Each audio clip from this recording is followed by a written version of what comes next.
Yeah, this is a really important role. I look at somebody, like I look at Roko, and she stands up, and I'm the moderator.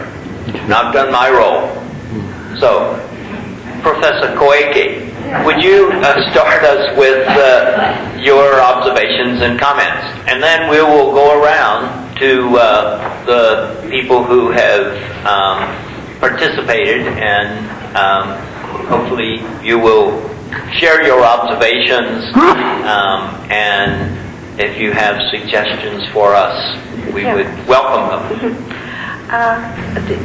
I showed the case of Fukuoka Hakata Bay, and we always think about the historical viewpoint and what is the original shape, natural shape of the wetland, and then how the relationship between human activity and wetland. And when we look at the Budai wetland, then of course such a wetland has a function of as a bread basket that is big primary producers. And based on such a big biomass of primary producers, there was many species based on the primary producers. That is one function of wetland. But here, when we look at this area, maybe I don't know the exact percentage, but almost half of the wetland is already the requirement, isn't it? It's embanked once used as a salt pad, or sometimes it's as a rice field or something like that. Then I think also such a to recover the function of wetland, it's very important to recover the amount of primary producers, including the mangrove area. Because here it's already the mangrove area is all gone. But if you put the mangrove tree, then mangrove tree is very good to settle the sediment and so on, and they fix the water route and such a function. So I just feel that here it needs more mangrove trees or another kind of vegetation. And also, when we think about the function of wetland, then the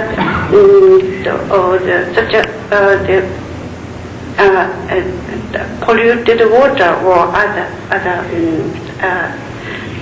enriched water must be cleaned out when they go to the wetland, so that.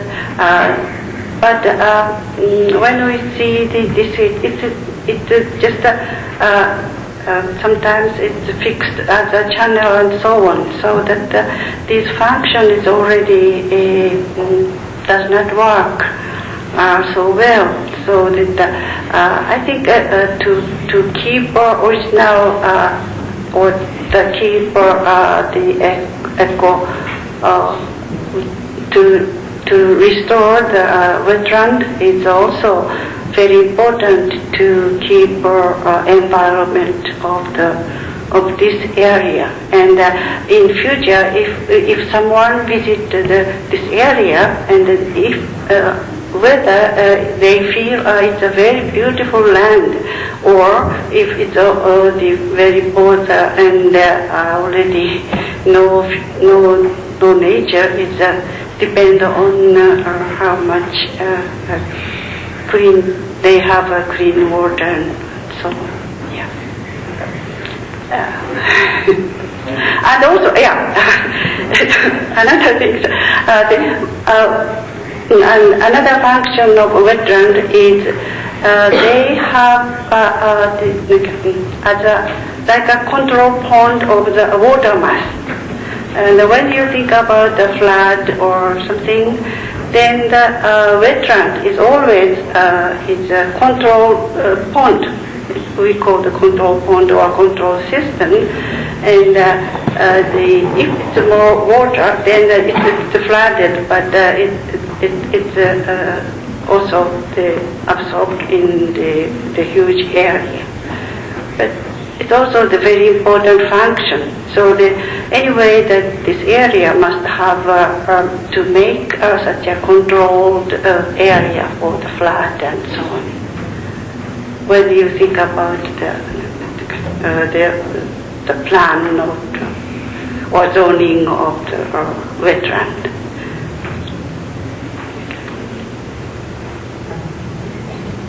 Thank you. Sharon, do you have comments? And then Lisa, if you would get ready.